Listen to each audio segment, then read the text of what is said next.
I'm really happy that we have today with us Steffen Köhn. He's a filmmaker and anthropologist and video artist based in Berlin, who used ethnography to understand contemporary socio-technical landscapes. And Nestor Siré is based in Havana. His artistic practices intervenes directly in the social context in order to analyze specific cultural phenomena. I would like also to add that this work that you can see upstairs this version of Fragile Connection was commissioned by Biennale Warszawa, but I can say that it's somehow ongoing process, so it's like a constant, a project that is in the constant development. But I guess Steffen and Nestor will explain you a little bit more about the origins of this project and the moment in which you are with this development right now. Thank you very much.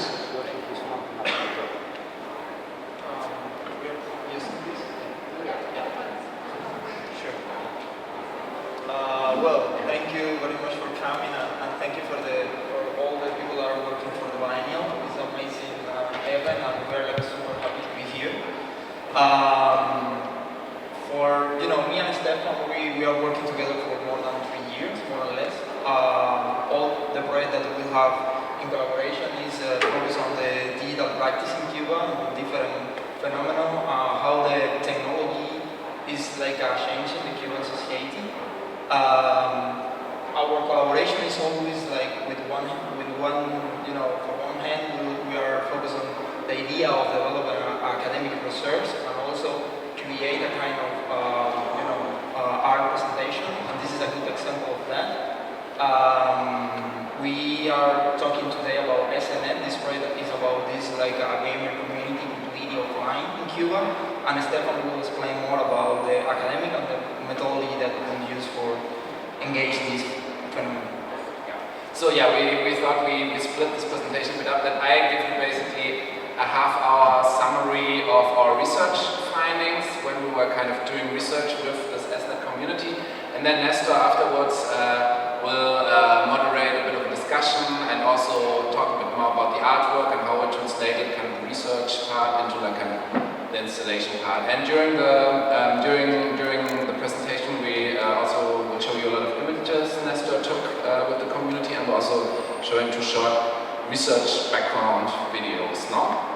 So first of all, I think what's important to say about SNET, about these community computer networks in Cuba, is that they are a reaction to the constraints of internet access in Cuba, no? Because the Cuban government for a very long time has very much restricted access to the internet in Cuba, so kind of normal people basically only had internet access for the first time in 2015 when public Wi-Fi parks opened in the cities with like kind of quite expensive but still where scratch cards where you could pay like by the hour, and since the end of 2018, so barely 3.5 years, people now have mobile data internet and can buy data packages which are still expensive but which had like kind of a big influence on how people in Cuba experience the internet. But these, and because of these constraints of internet access, people in Cuba have built all these like workarounds on how they can do what other people do on the internet, playing video games, downloading films, sharing digital data, and so one of these like kind of grassroots workaround that replaced the internet were like kind of community computer networks that like technology enthusiasts all around Cuba for many years have built, connecting like kind of their computers each other so that they can like do stuff like play multiplayer video games together. But like quickly these networks also expanded to include things like chat functionalities, forums where people can debate, FTP servers where people can like share files or host websites, and SNET, the network who's the big network in Havana that we did our research about, basically connected at its heydays almost 80,000 people, so it's really like a massive infrastructure, and it organically evolved basically from hundreds of neighborhood, local area networks that at some point like slowly connected with each other. And And it's believed to be the largest community network in the world that is entirely isolated from the internet.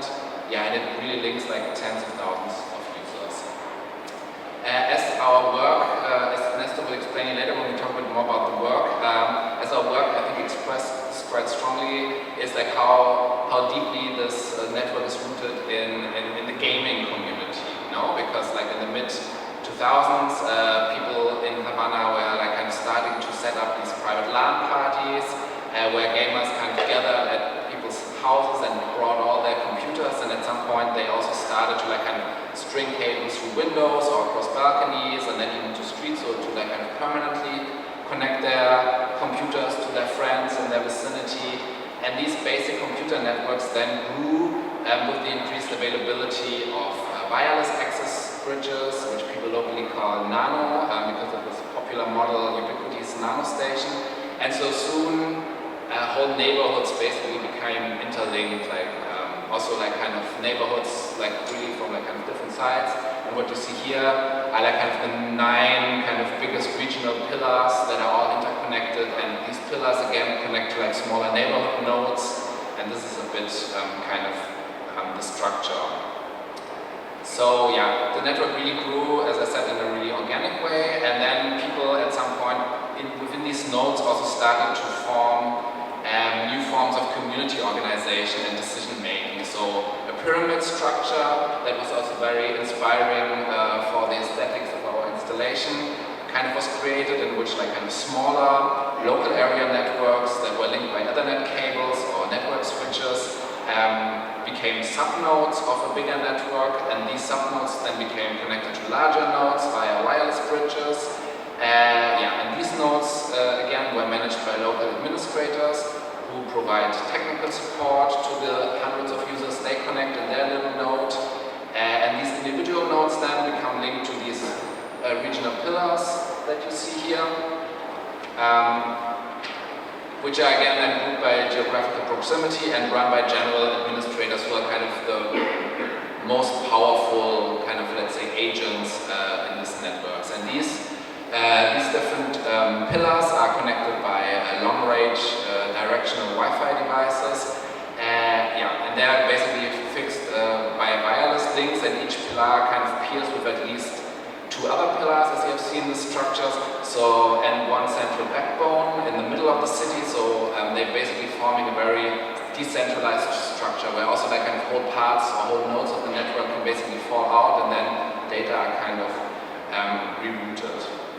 And that's kind of the technical infrastructure, so to say, but this network also relies a lot on a human infrastructure of like thousands of participants who collaboratively create, operate, and maintain the hardware and the software infrastructure of the network. And in Cuba, as in many other places in the world, such vernacular or social or human infrastructures that are sustained by relationships between people often compensate for the limitations of state-run projects of infrastructural provision by extending or bypassing or replacing them.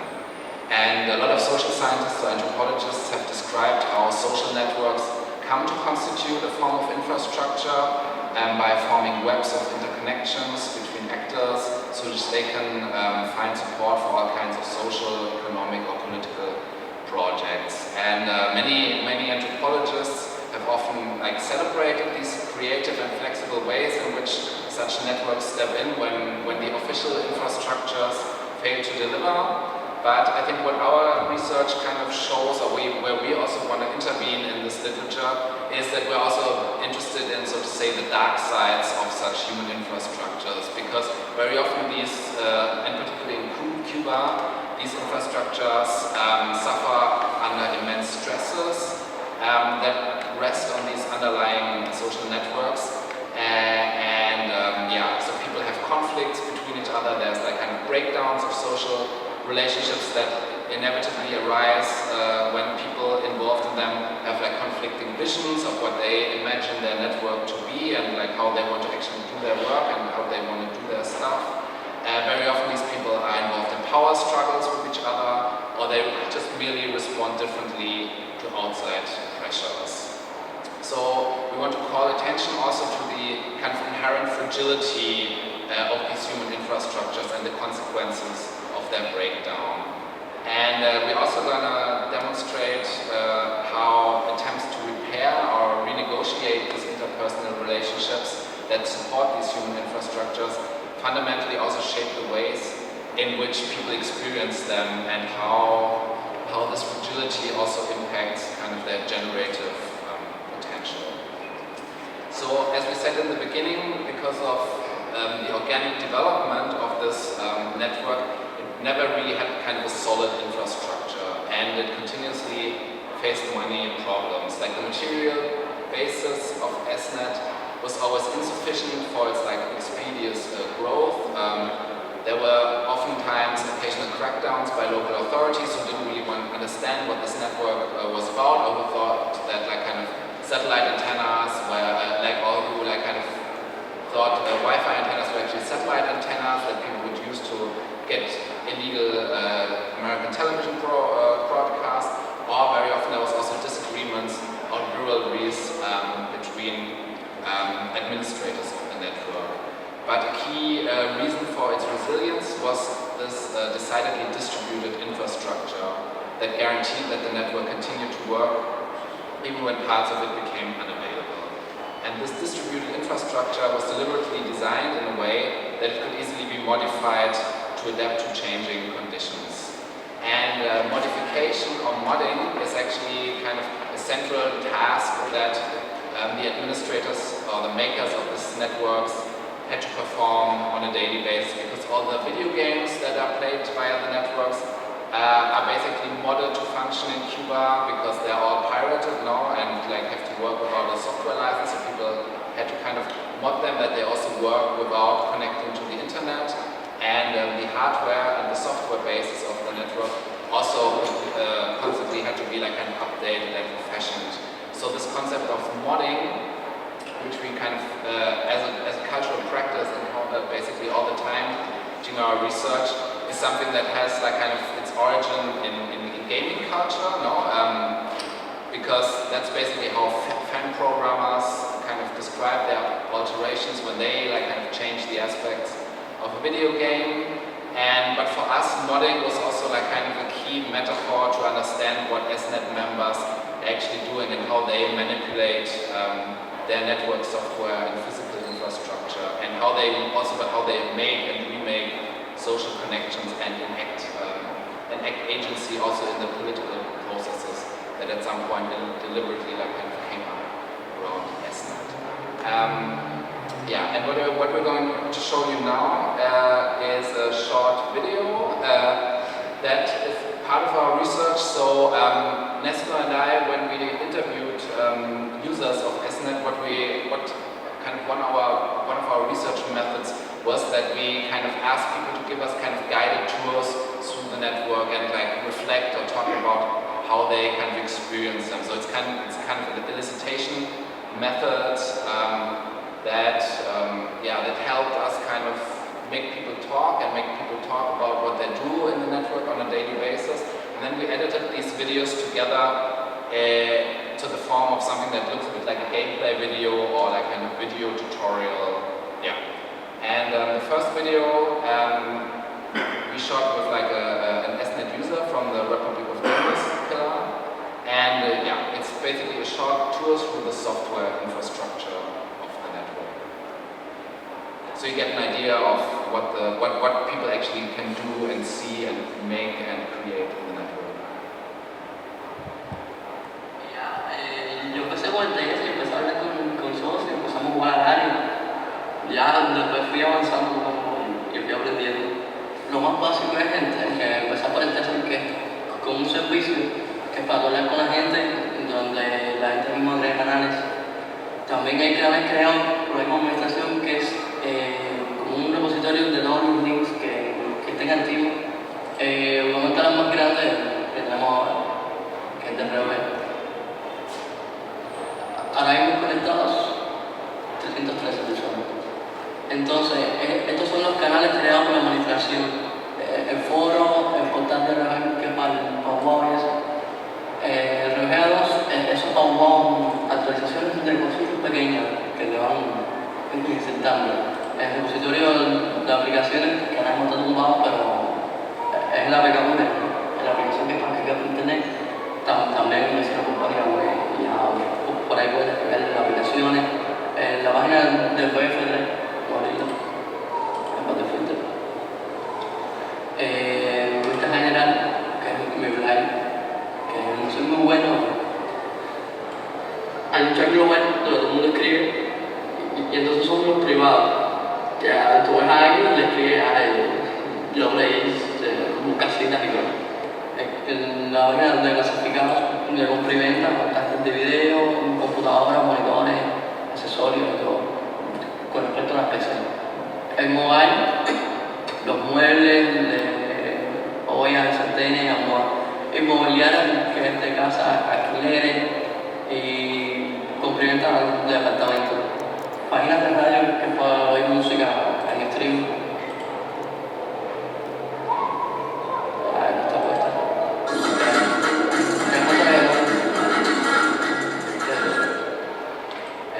Páginas para cargar libros, que es el de Lemos, Gaby.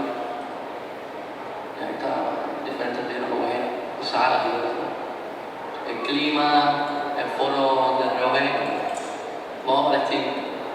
Servicios de Steam, que es una plataforma donde se montan juegos y entonces a través de esa plataforma es que tú entras al servidor. Que se descarga el cliente solo o sin juegos y que es más bajo, que no sea solo 300 megas o algo así. Y el cliente con juegos que ya son 6 gigas en servicios. La presentación del es importante. Mira, las finanzas, que son aportes que se le da a la administración central, a la administración, que es para, por ejemplo, si se lo con equipo, prepararlo o mandar a comprarlo. Lo otro de la red básico es los mismos FTP, que es por el Feliciter, que es el que más se usa. Y hay FTPs oficiales de TNT, está en biblioteca, juegos, que la muestra PDF y wow. Aquí están los discos de máquina y aquí están las cosas, no me tienes que hacer así. Te mandan a cambiar. La parte de música, nacionales e internacionales, como para torres, la gente puede subir cosas aquí y los mismos administradores suben sus clientes y todo. Tengo 122 gigas descargados y 21 subidos. Ahora, por lo del horario está bajito. Y con los horarios que suben todas las velocidades. Porque la red está hecha más buena. Y si empiezas a cargar cosas, te vamos a la chava, está chiquito. Y lo otro más importante es el mismo de eso, donde puedes comunicarte con los mismos administradores, conocer gente y ahora que hablar y compartir. Es la opción principal de SNET, poder compartir.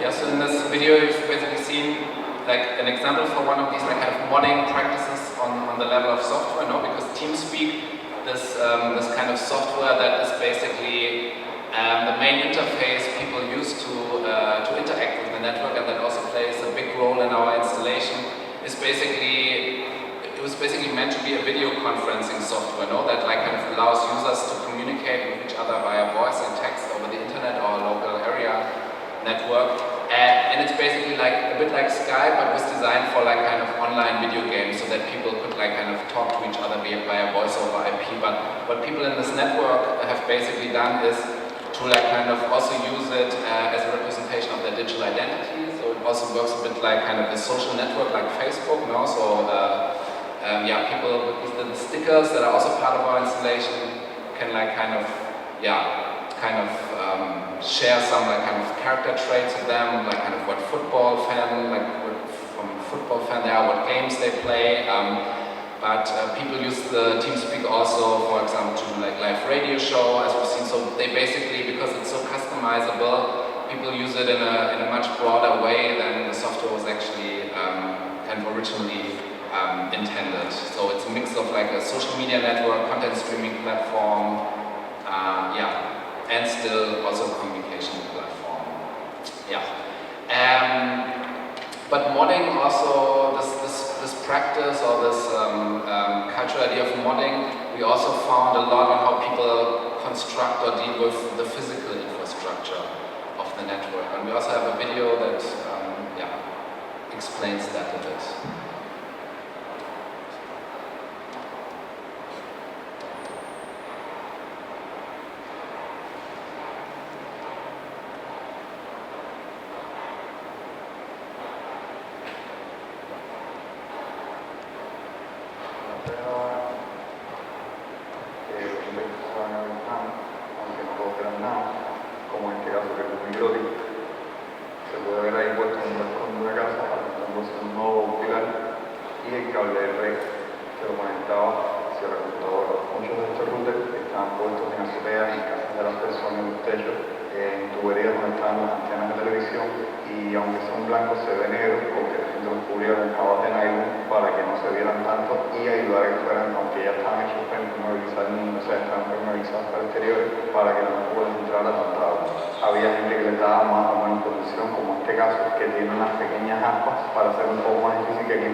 Estas ubicaciones fueron las que se encargaron de conectar La Habana en un principio, aunque después con el tiempo empezarán a aparecer otros lugares de buena importancia que se encargaron de conectar otras áreas de La Habana como reglas, cultura, la parte más profunda de la isla, playa, vedado y moderno. Todo esto ocurrió a lo largo de casi 10 años. Y todo esto, ¿cuál era el objetivo de todo esto? De toda esta infraestructura masiva, de todo esto que se estaba haciendo, el objetivo era muy sencillo, era que los usuarios al final pudieran jugar, que pudieran conectarse, que pudieran interactuar entre ellos, pero todos estos puntos tuvieron la importancia de que eran que permitían que la red funcionara justo como sabía que era. So, as you can imagine, the physical limitation of Wi-Fi as a signal and the tropical climate in Cuba puts a lot of strain on the physical infrastructure of these networks, no? Because obviously, as you see here, all these antennas are obviously not really made for outside use, no? But like kind of people still have to use them outside. Robbery or like kind of people stealing these are big problems. So you see people come up with all these like kind of very elaborate anti-theft structures. There's a lot of strain always on the physical infrastructure because of disruptive non-human elements like rainstorms, or like kind of very often they also get sunburned, these antennas, or because of human elements such as thieves, But each member of the network kind of tries to contribute what he can or she in terms of materials, resources, and skills. And the whole network design is designed in a way that it kind of always remains functional and traffic can be rerouted if particular nodes or connections fail. Because an antenna disappears or antenna gets stolen or antenna gets sun fried. But this continuous breakdown, that like kind of is like kind of daily experience in the network. This like kind of continuous material breakdown not only affects the physical infrastructure of SNET, but very often also the social relationships that make up this network. And at this point, we want to like use this metaphor of modding, of modification, also on like kind of the topic of the social relationships that kind of make up this network. Because SNET's human infrastructure basically has to rely on enduring social ties between all the members, because every aspect of the network configuration requires direct contact between a user and an admin, and communal construction and maintenance necessitates obviously a lot of voluntary work that people have to be willing to deliver, and members often organize meetings and events, so SNET basically has generated a tight-knit community, and people have a very strong sense of belonging to SNET, but because these kind of strong emotions or that the network or the joint work on these networks generate among the administrators and the users, this sometimes also kind of results or creates very strong rivalries and conflicts and exclusions. And throughout the years of the existence of that network, one big source of dispute was always the funds that were generated by an obligatory membership fee that administrators in the network introduced in 2015. And the idea of like kind of collecting these funds was that there was always money that people could invest into new infrastructure and also in repair. For example, when like kind of an antenna got stolen or like burned. So each user always had to pay $1 a month that was shared between a fund at the node level and a fund at the pilar level. And the introduction of this fee in many instances created conflicts between the node admins and the pilar admins, just about who gets how much money. And very often users from their side kind of complained about the lack of transparency about what actually happened with their money. Because like in some cases, this membership fee generated quite a lot of revenue for admins who made investments into like network technology so they could actually connect more people, so they had more money that they received. And over time, these ongoing tensions about how these funds were actually used also brought to the fore like kind of differences in values people had, motivations, and also managing styles, and ultimately led to mistrust, unresolved hostilities, and also unsettled scores. And at one point, these conflicts erupted also on the level of these like 9 of the admins of were always like kind of bound in a very delicate power balance of like kind of competition, because obviously the more nodes they connected to their main pillar, the more funds they would also generate. So money, like kind of really at some point, even it was always like a very communal project, kind of really became an issue. And these tensions finally also erupted at one point when one of the admins of the Republic of Gamers pillar and his like kind of software developer crew took the decision that they wanted to create a virtual shop inside their modded World of Warcraft version, so that players could like kind of invest real money for virtual items, and the idea like weapons or equipment. And their idea was that they would use this like kind of money that they would generate through this virtual shop inside their game to invest in better infrastructure. But that basically meant that like kind of the infrastructure of this like pillar that always was the one that hosted the most games became better than the other ones, and then probably a lot of like kind of, or the fear of the other administrators was that like kind of more nodes would prefer to connect to this pillar, and then they would actually use part of their funds, and these like kind of tensions or these conflicts got so big and so unresolved that on November 12th in 2017 the network basically split into two halves, which you can basically see here. So from one day to the next, like kind of the administrators that really had such a big fallout that users from one day to the other basically found themselves kind of on one side of like kind of basically a digital Berlin Wall, you could say. So it was basically not possible to chat over TeamSpeak with people from the other side anymore. You couldn't read their posts on like shared forums anymore. And the network basically really like kind of split in two halves. And it basically continued to exist in this like petition form 2 years more until the summer of 2019.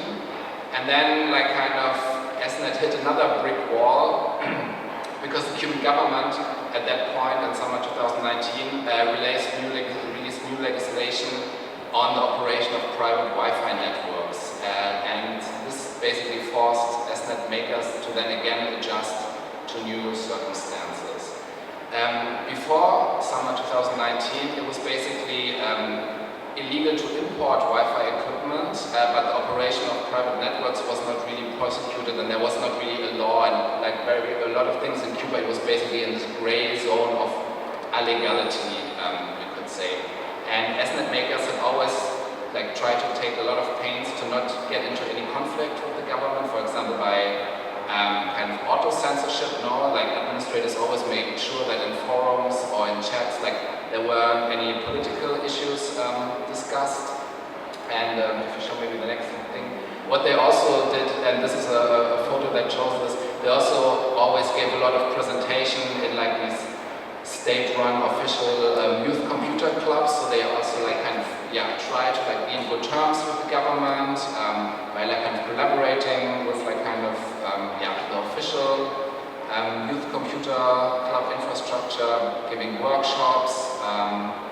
But what happened then in the summer of 2019 is that these new rules on how to operate a Wi-Fi network in Cuba basically kind of really cut completely the Wi-Fi frequency or banned basically the Wi-Fi frequency bands that SNET was basically running on. So supposedly the state said that these frequency bands would have to be used now for like kind of the mobile internet service, and basically the officially allowed transmission power was so limited that basically you couldn't run SNET anymore. So it was basically, it really felt like the network was basically kind of prohibited from one day to the next. And when in this moment when the future of SNET was really hanging in the air, a lot of users were basically trying to look for ways to advocate for the survival of their network. And some of them staged a series of demonstrations inside of different game worlds with the slogan "Yo soy SNET," I am SNET. Here you see one, for example, in Black Desert Online, like kind of a virtual demonstration. And then people like kind of made photos or screenshots of these, posted them on social media, so there were kind of a lot of kind kind of social media campaigns where people try to advocate for the survival of their network. But then soon after, kind of the SNET members split again in the question of how to actually react to these new regulations, to these new government regulations. And the administrators on the Pilar level, they kind of try to negotiate with the government and like kind of try to come up with a solution that SNET maybe could be integrated into the state intranet, so the state computer network that connects all these official youth computer clubs that Fidel in the 1980s kind of inaugurated to like teach young Cubans computer use, because the administrators of the Pilar level obviously had invested so much in like kind of their technological equipment that they like wanted to like kind of keep things running, no? But there was also like kind of a smaller group of users who were really more interested in fighting for the network's independence and autonomy, and they took their disagreement with these new laws to Twitter and then even later to the streets. If you know the Cuban context a bit, that people actually stage public demonstrations on the street is something that basically rarely happens ever. But like a small group of SNET members did like this demonstration in front of the Ministry of Communications. The state security quite quickly reacted by like putting a lot of pressure on the people who organized these little demonstrations, and they quickly gave up. And then 2 months later, the representatives or the administrators of the 9 big pillars had already announced that they had reached an agreement with the Ministry of Communication. And what happened then basically was that the individual nodes of SNET would be connected to the network of the state computer club. So like kind of the government, after a lot of negotiation, finally accepted this approach or this idea to like kind of connect the SNET nodes that formerly were independent into the official structure. And for most of SNET's members, that was actually quite a solution they were quite happy with, because they basically never saw this as like kind of a political enterprise or like kind of space of free expression, but rather as like kind of a place where they can like kind of play their video games, as long as there is basically no kind of properly working internet connection. So basically most of SNET services, and particularly like the highly customized video games, survived as part of the official intranet structure, but what the network basically lost was its autonomy, its anonymity, and its decentralized structure. So to quickly conclude,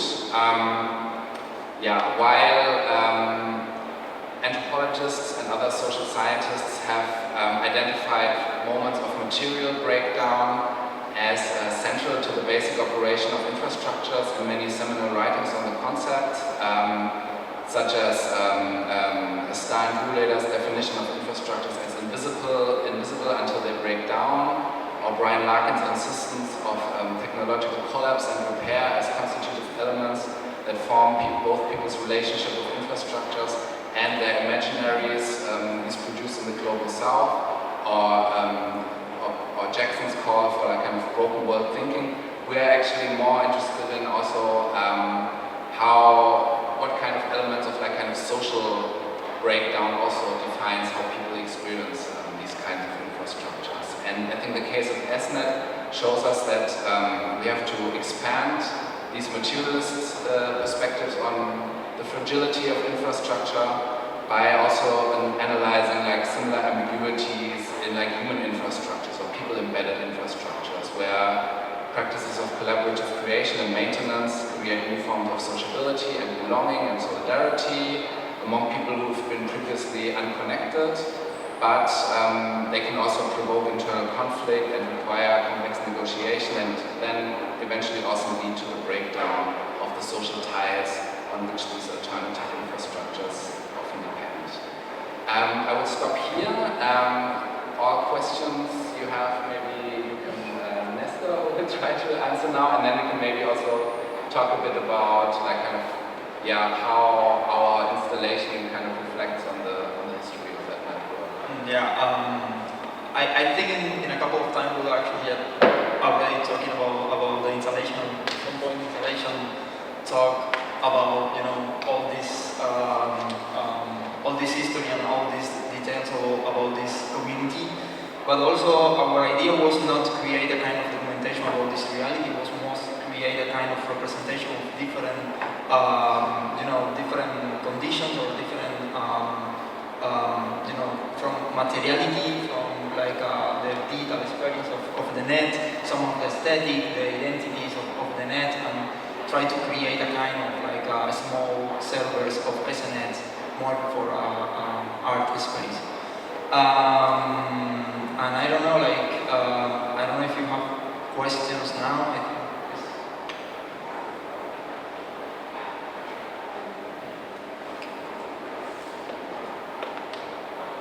those notes, they were all in Havana, no? But how was the situation in rural areas? Were they also part of similar networks? Yeah, was technically it was very difficult to get connection from very big distance. For example, between cities was almost impossible because this technology is very like home technology is very difficult to get connection like very big like areas. But in each city in Cuba, something like that exists. Like in the SNET is like the big one because it's in the capital, it's Havana, that is the city, the bigger city in Cuba. But we actually visit like a couple of cities. We'll spend a lot of time in Camagüey, that is the city that I born in Cuba, and we was very surprised like how big it was in Camagüey, and actually it was more organized than the net in Havana. Because it was also more hierarchically structured, no? Yeah, so what's really interesting about this network is always like kind of how structure and hierarchy or anarchy and like decentrality like really form these networks in different places in really like different shapes, no?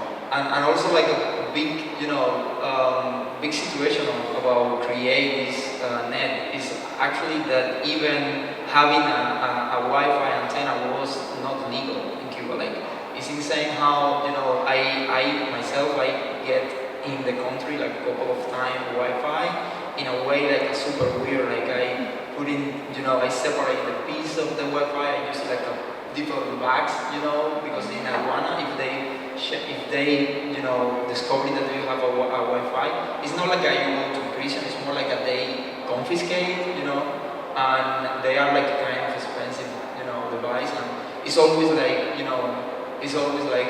playing with this, like also putting a Wi-Fi antenna in a building, was a kind of situation because it's not any, it's more like if another people will take your antenna, you don't have any way to actually, talking with the police or nothing. It was like a very, very, very crazy scenario, but even the situation is very chaotic. They, keeping like, growing and growing and growing the nets in different parts of the country. And right now, like, even when the government is trying to make a lot of pressure to legalize these communities, a big percent of SNET in Havana is completely in disconnection with the red. Even some of the big pillars are even in negotiations because they are they are worried about another pillar steal some of the game that they developed, and they are like in a negotiation to get connection with the servers of the. Yeah, they're basically trying to like kind of get some kind of copyright on their software modding, no, so that they don't. Yeah, which is a bit ironic. Super ironic. As it's all pirated. Yeah. But yeah, that's another example for these kind of rivalries that like kind of come up from this like outside pressure. No? I think in general the net have this like a philosophy of open source, open software, but in Cuba it's very peculiar this idea of originality, and I think it's coming from the reggaeton musicians. They play a lot with this idea, and in some social practice, for example, another phenomenon that is the weekly packet. They have, it's like a for pirate movies, but they have always like a brand like for the business, always have like a name. They are very focused on. They also put their own watermark on the pirate On film, like who downloaded it or from what's the source of the film. No? One of the antennas that we have in the installation that is like a Bicoa design antenna. The guy that made this antenna, that is actually like a he just opened like a official electronic and he created like another thing, and they at the end they put in a signature inside the metal of the antenna just to be sure that like he's one of the best in Cuba, and he want to know that this is my device. Like it's always like that. But I think it's also a bit about like pride, no, and ego, because I think that's also because like there is a lot of like kind of real ingenuity in like kind of the software construction of the network, no, and I think these like kind of rivalries and what led to the split. That's also something that one of our interviewees in our installation says, that it's also this clash of big egos, no, that like at some point led to the separation and to the disruption of the network. They are all the time. They are doing like creative things or real things in a hardware level, in a software level. They are doing like inverse engineer, like inverse, all the time, and it's a kind of like a known land area, and they are like they know that, and they want to keep them like credit for that.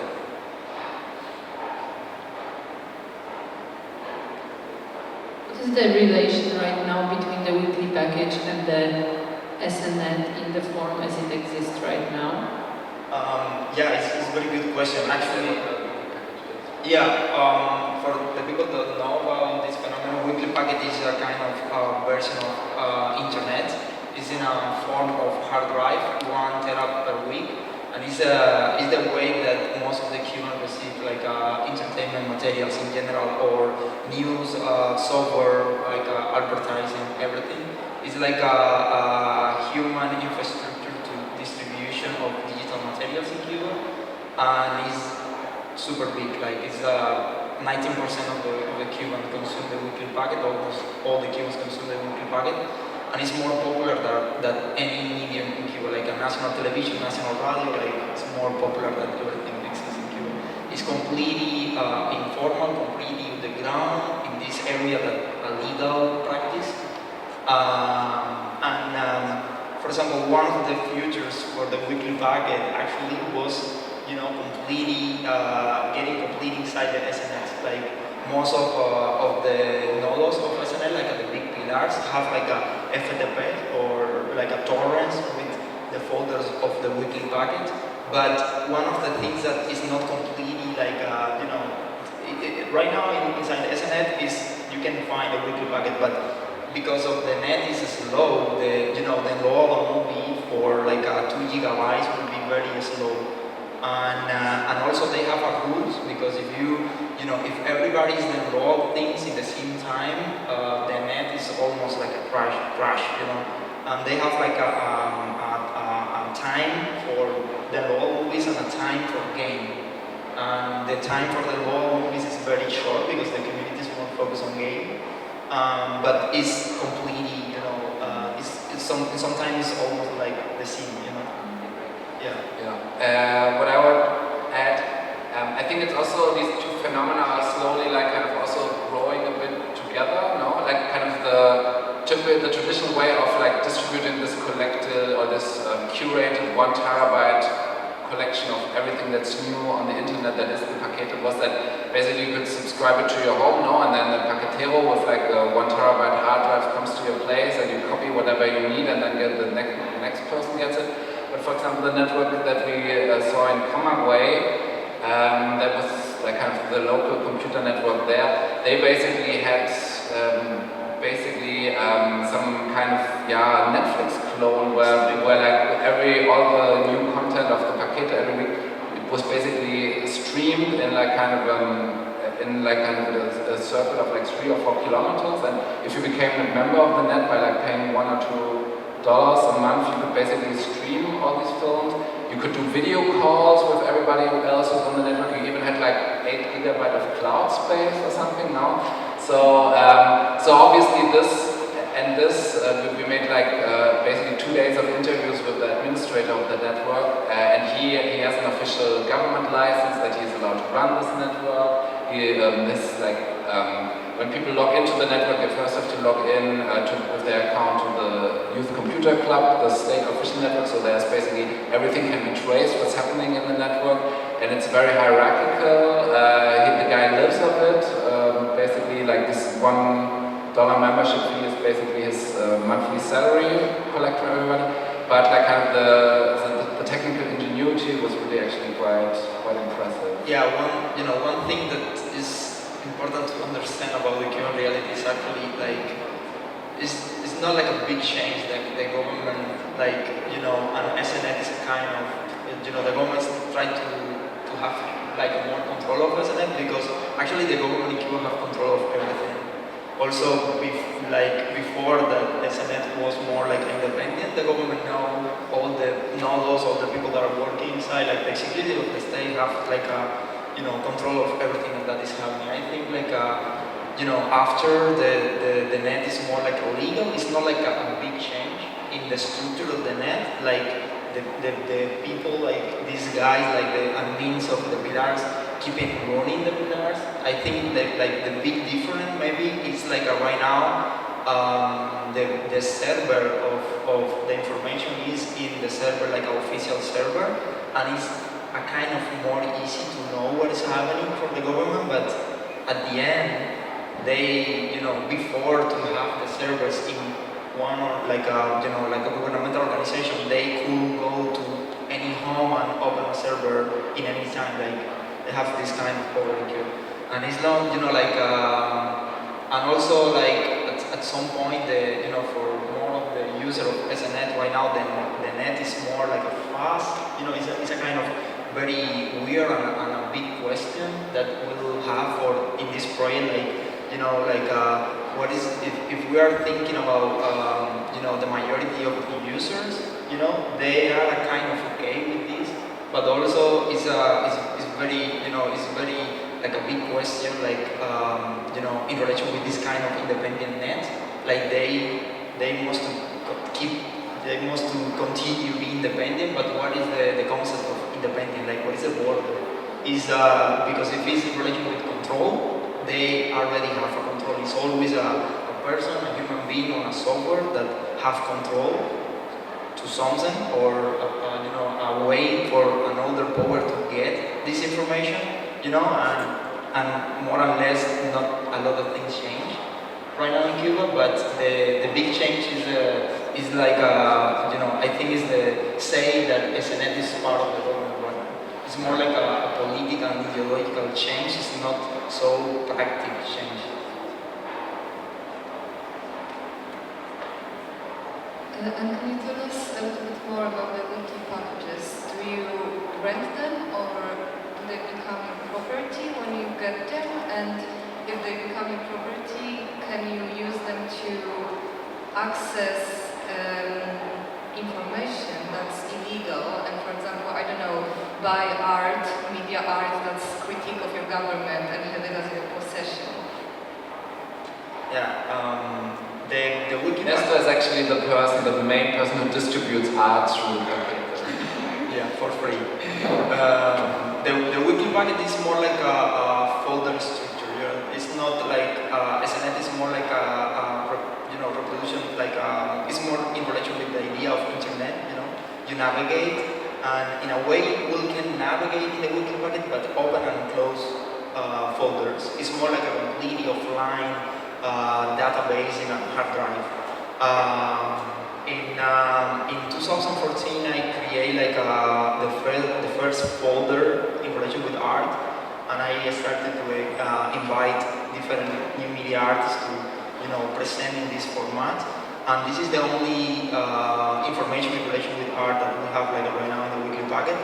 But in a way, the interesting thing about the economy of the weekly packet is actually all the material, or most of the material are completely pirated, like materials that the people, these matrices from Havana, group of people download from internet and put together, and after they distribute. They don't have any right in relation with this material, But the interesting thing is when you buy the wiki packet, you have completely freedom to resell the wiki packet again, you know.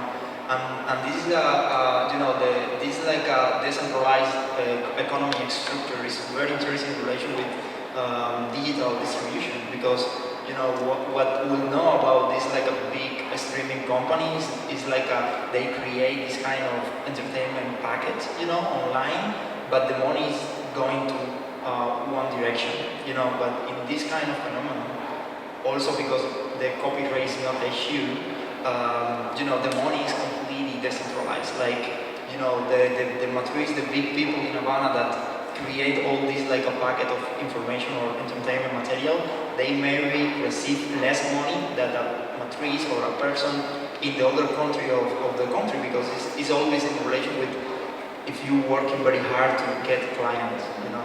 I think what's also important to understand is that all these like alternative infrastructures like SNET or El Paquete Semanal, you basically have to see them as part of the informal economy in Cuba, no? Because in Cuba, still 80% of the people are still working for the state, and the state salary are extremely low, and people can make much more money when they're actually working in the small private sector. You know, there's this famous saying in Cuba about the inverted pyramid, that basically like somebody who works as a waiter in a state-run restaurant actually earns much more money just because of the tips than a brain surgeon in a hospital in Cuba. And I think that's also very important that these infrastructures are basically part of this like kind of growing informal economy in Cuba, and that people really make a living of that, no?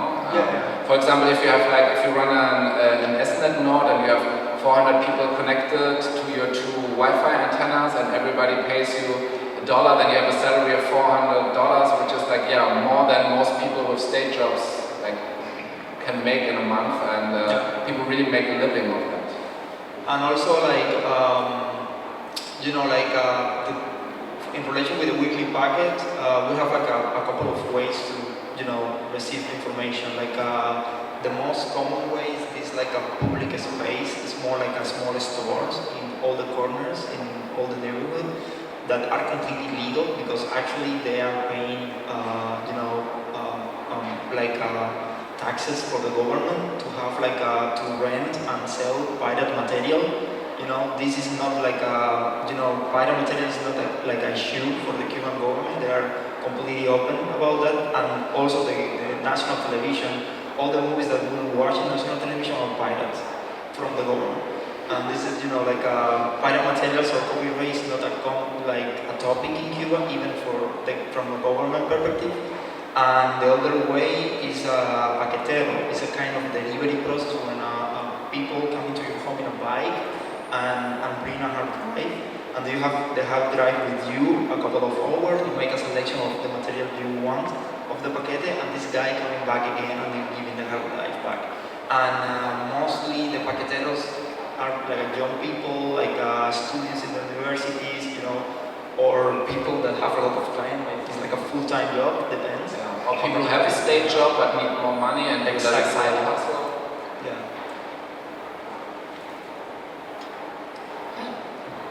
I was wondering what the role or like the conflicts you were describing sounded familiar. Like they're very on the one hand like tropical patriarchal, like this thing of the ego, like the watermark, and I was wondering like what's the role of women, is there any what's the role of women in SNET or in like this sort of decentralized internet in Cuba? Yeah, well, actually, it's not a specific rule, you know, like it's completely open, because it's all the phenomena is so informal that it's not like specifically a rule. But I think in general, more and more we'll see gamers, like female gamers in the gamer community, but in general we are more men, and this is the same situation in Cuba. I think in general, like we'll have like just 3 interviews in SNET with gamers, like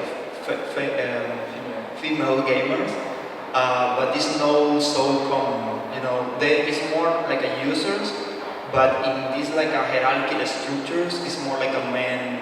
But I think this is not like a specific problem in Cuba. Also, we are like in Latin America. It's more like a machista culture, history, and we are not a section.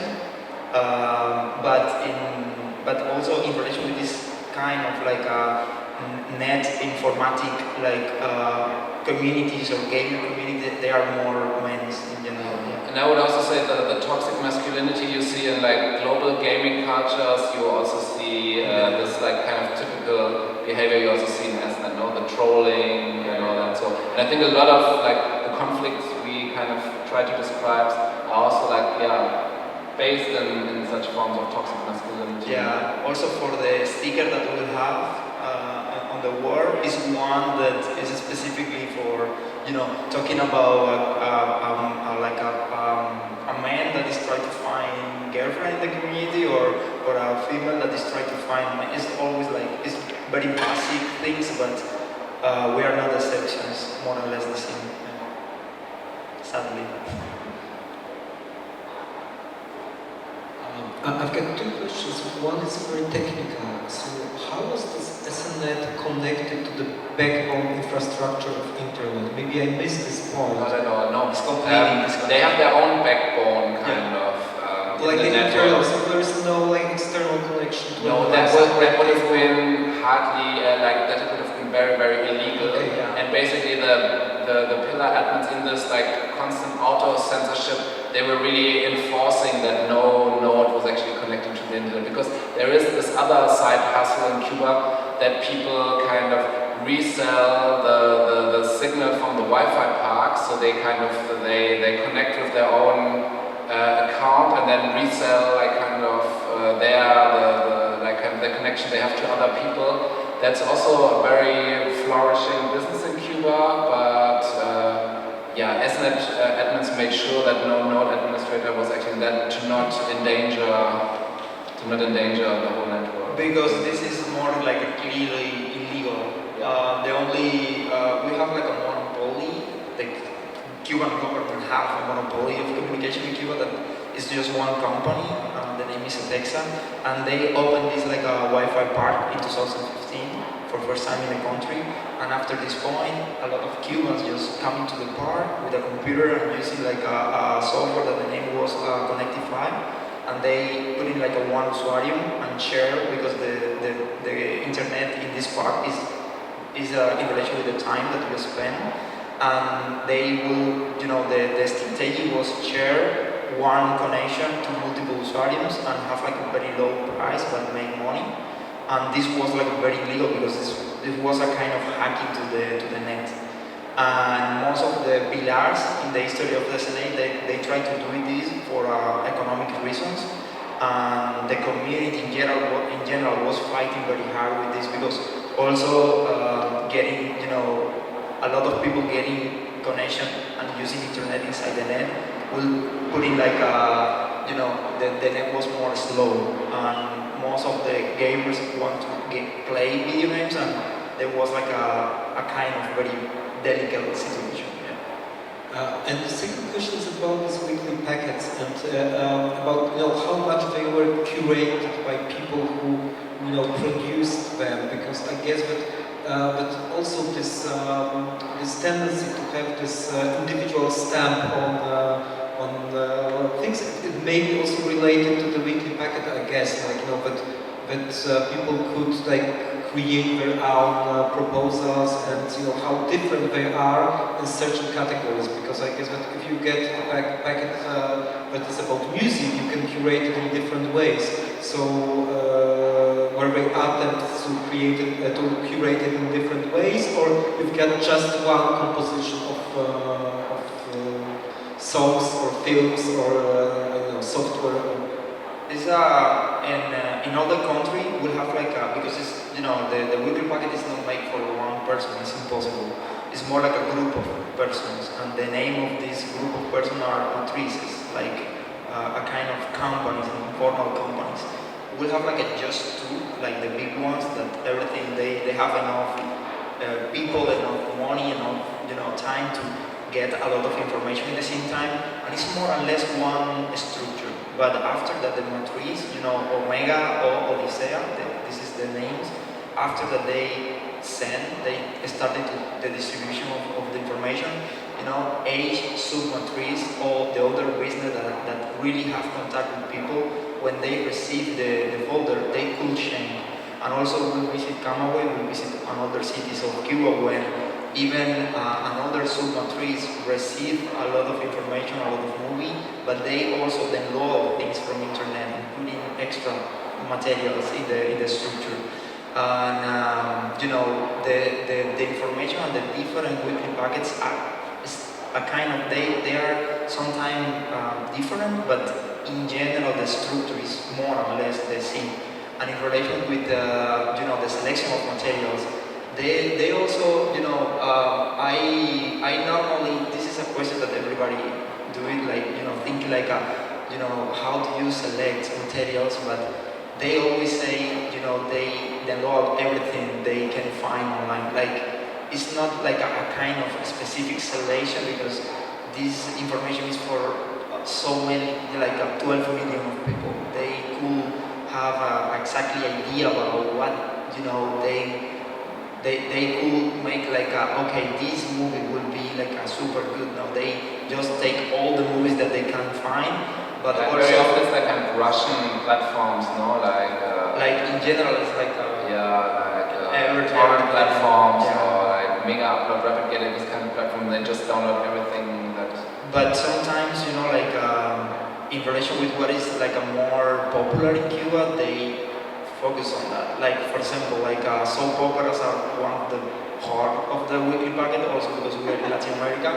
And I don't know, like before coming here, like Korean soap operas was like a super, or soap operas from Turkey, you know, like it's always like that. It's very crazy, like what is the most famous things, but when they know, they put in more material, or they try to find more material in relation with this. But it's actually very globalized now, so you have a lot of Hollywood films, new Netflix stuff, Korean soap operas, Turkish soap operas, yes. Brazilian, Mexican ones. I have quite a global mix.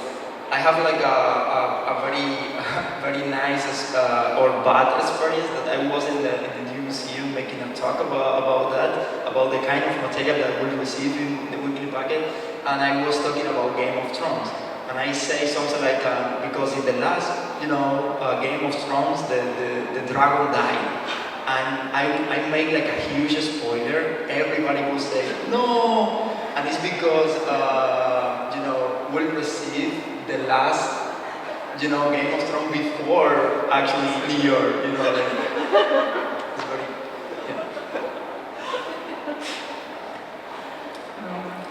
yeah. So my question might be obvious, but I was wondering when we were talking, like in your research, maybe also speculative, but what kind of intersections to like Web3 technology you see, like for the system? Because I was thinking specifically also about like the App Store and like decentralized apps, for example, and also if this is like a topic in these youth computer clubs. No, sì, hai un sito come adesso vuoi sì, ecco,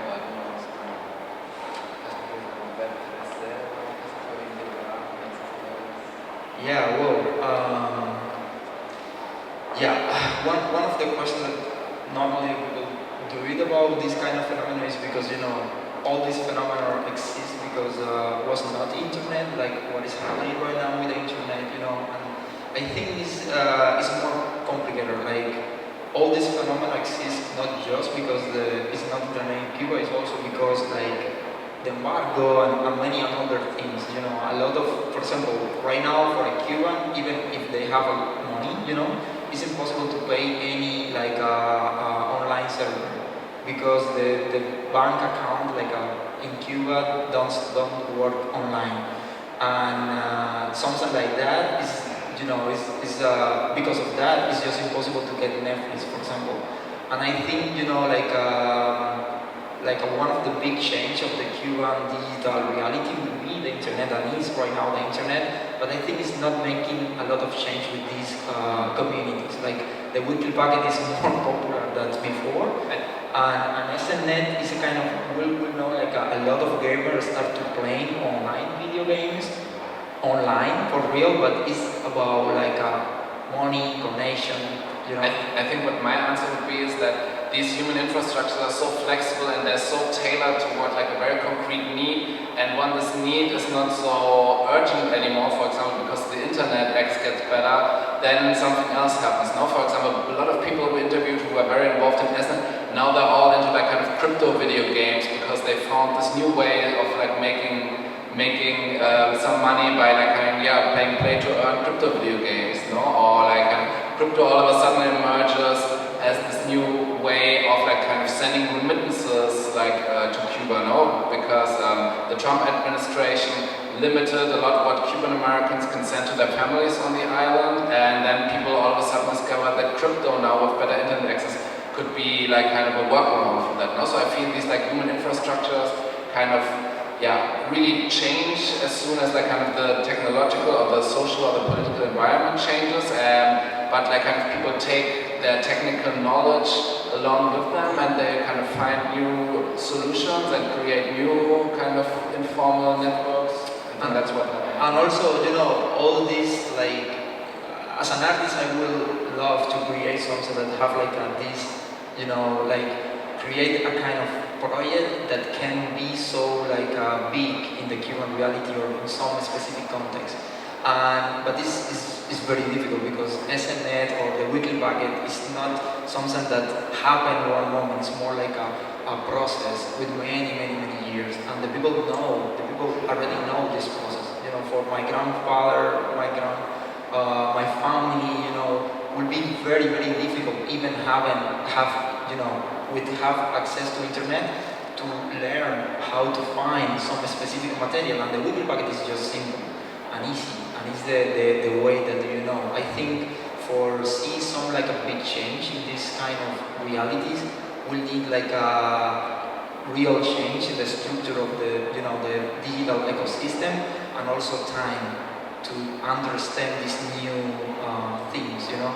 And I don't know if something like a develop, like, you know, we right now in the Cuban context is a lot of people developing applications and create like a software. Is a lot of independent studios working with like in the creating video games for Cuba.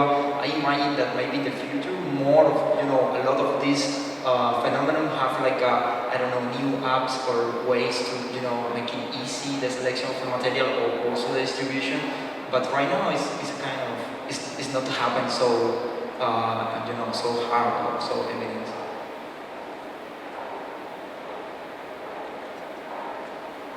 More questions?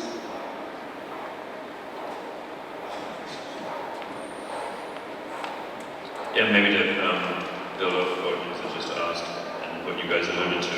You talked a little bit, Steffen, about how crypto games like Axie Infinity and stuff are kind of new economies in this space.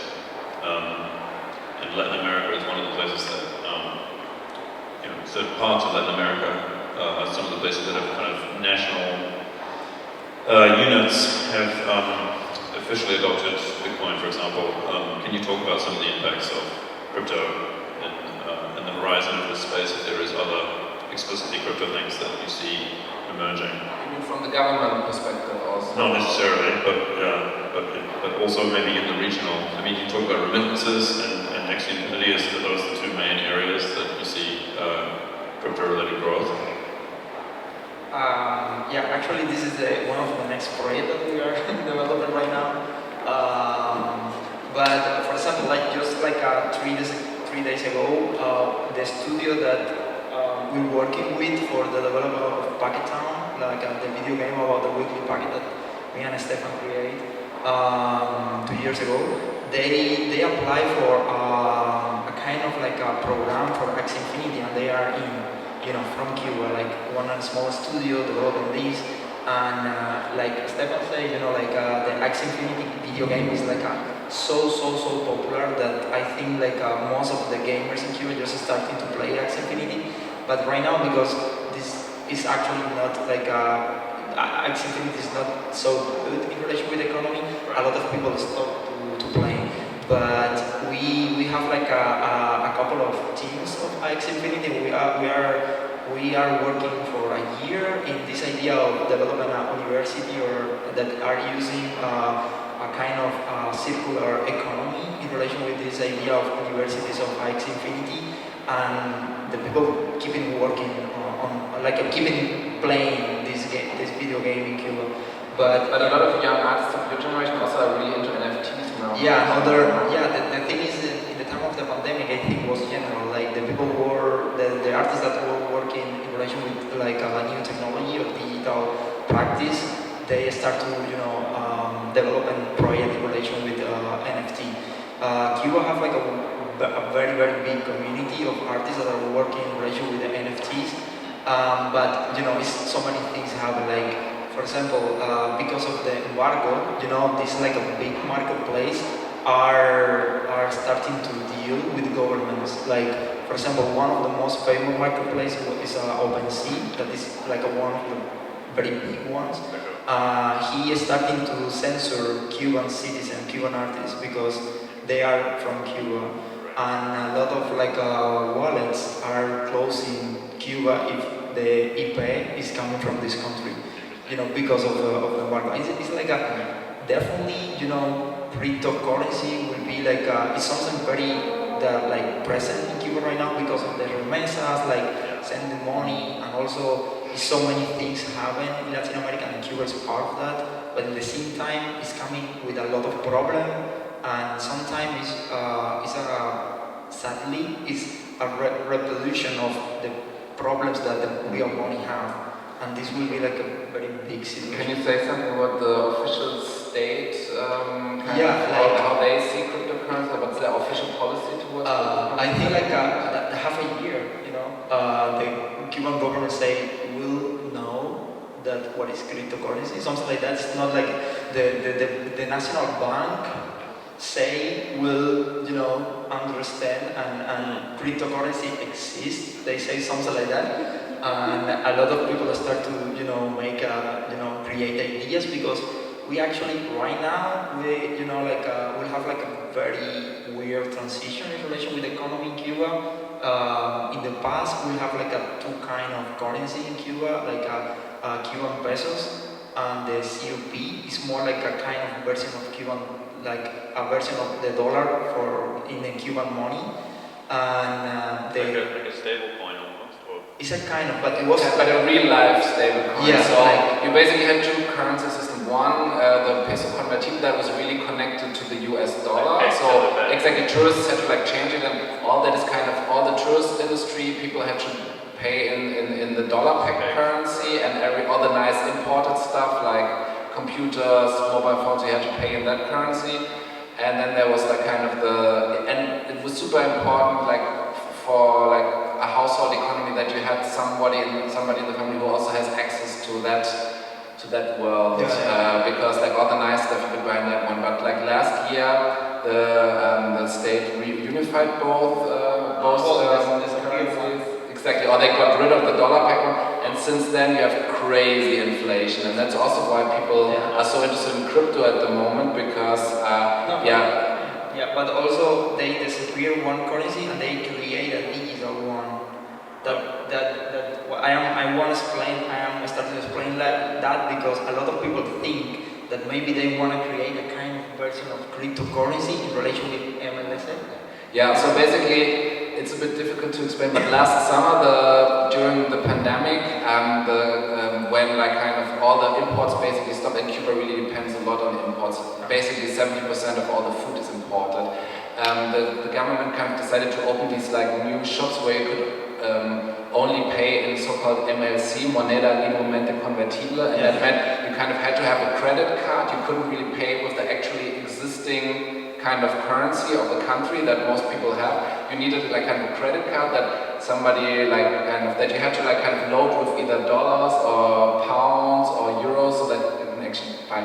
So the weird thing is, even now after the monetary reunification, or after the abolishment of the dollar-pegged currency, basically for most people the reality is the money that they earn, that they get from the state, that is actually the money they get paid, and you cannot really buy anything of value with it. No, you always need something else. Before you needed the dollar-pegged currency, now you all of a sudden you need like kind of credit card digital currency, or you need somebody. You need to find a way to like kind of load this money on your bank account so you can actually just pay in supermarkets, no? And and then you have this crazy inflation, no? Like kind of the dollar-pegged peso convertible had always this exchange rate of 24 pesos to like 1 peso convertible, and now $1 is how much? In more than 100. Yeah, so it's 5 times that, and it's still kind of rising. And for people who receive a state salary in the local currency, they're basically... But you know, besides this economic situation, the weird thing is that a lot of people think that maybe the government is thinking to create a kind of cryptocurrency for Cuba, like Venezuela tried to do it and another country tried to do it. But for another side, like this private sector, like restaurant or bars, they starting to accept cryptocurrency. We'll have like a kind of like a Bitcoin guy that is one of the people that is super enthusiastic about Bitcoin in Cuba, and he was working a lot with all this private sector to develop like a platform to use in Polygon to receive money to pay in this like a small business. What I find quite interesting in relation with cryptocurrencies in Cuba is that I feel this is like kind of really a place where all these like kind of ideology or these ideas behind crypto finally make sense, no? Like kind of in the Western world, you kind of don't really need it to actually pay stuff, and it doesn't really make sense to like use it as money, no? Because it's so volatile. But in a country where you have like rampant inflation and where you have like kind of an economic embargo, it actually really has kind of a use value, no? So it's quite interesting. Because Why don't you think the use value is created because like it's in response to the West? Like it's not that it makes sense, it's that it's a direct extension. I'm sorry, Can you say it I again? said that it's not that it makes sense. I mean, yeah, it's just a direct extension of the oppressive systems that Definitely, but I mean I'm sorry, I just had to say something because we were starting to say that we were getting very excited about cryptocurrency. No, had to say. definitely, but I mean the basic idea of cryptocurrency was also like kind of going against this oppressive system. You know, kill the banks, kill the middleman. Of course, with all this like horrible crypto pro culture, we kind of forget about that. But it's kind of started as an emancipatory project, you know, of like kind of disintermediation, getting rid of the banks. We're back to the patriarchy again. I mean, you said it, like the crypto pros and the NFTs and everything. So yeah, I was wondering maybe like in your research, like do you see any way out of this replication? Or is that even an interest for you in your future projects? You know, we are not like a super crypto enthusiastic, definitely, and myself, I developed some project in NFT. I am working right now in this world, but it's a very chaotic, you know, like a scenario, and also, you know, as I say, from my own relation, like from my own experience from Cuba, we'll have like this idea that the future, the freedom, you know, like now we are getting in like a Web 0.3 that is not borders, it's not frontiers, but not for Cuba, not if the marketplace is big enough and they need to pay for the United States and they are from the United States. No, Cuba is not a country that we can working with, you know. And definitely, you know, it's what is happening with all these ideas, you know. But in a country like Cuba, when the real money is so unstable, sometimes this is a very good idea to have in your money, even if it's it's a kind of very weird situation. I mean, a typical global South experience was, for example, that Western Union. Now, when you send, I think the Philippines also receive a lot of remittances. No, and a company like Western Union cuts you 10% of what you're going to send, no? And if there's like kind of a tech block-based chain solution, that would actually be like kind of a use case where it could definitely have some kind of emancipatory outcome, no? If we forgot about all this, yeah, what's currently so horrible about crypto. I just wanted to say that, yeah, I was feeling at liberty to talk precisely because I see so many parallels. So it's all in, yeah, this good-natured and excited conversation. Thank you.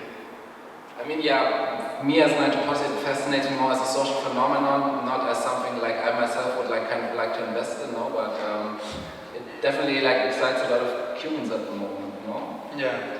Yeah, as an artist, I am just interested in new ways to, new platform, new language. Like, it's a way that I understand the NFT. I don't think, many artists find in the NFT an economic solution for, his own work, and I think it's okay. If it's working for you, it's okay. But for me, it's more like a new language. It's a kind of new technology that I am very excited to use, and I will try to develop in something specifically for this kind of language, not a extension of another project that I have to try to sell it or something like that.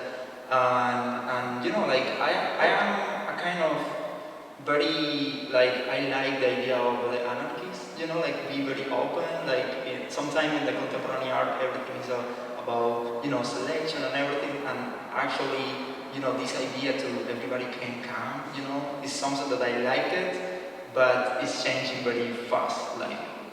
The big museum is getting in, it's curators working in this platform, in the future, I think, will be the theme of the art, because it's a human beings. We are living in the same world. It's not people are coming from another planet to develop something different. And technology never is good or bad. It's always what people make out of it, no? And maybe in some years we'll find a very interesting Cuban use case of people developing blockchain technology further for their particular needs, and then No,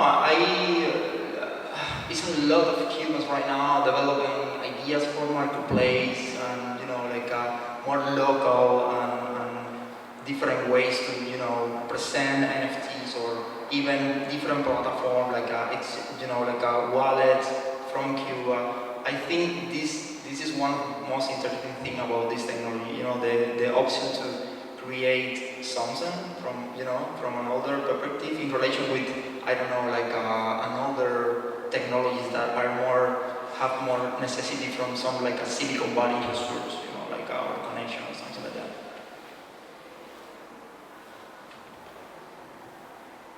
Someone would like to follow, start a new topic, or do we? I mean, we can also continue in a more informal way. Yeah. Thank you very much. It was extremely inspiring. Thank you for being with us, and thank you for all the questions and participation from the part of the audience. And feel free to ask more questions in a more informal way. Thank you.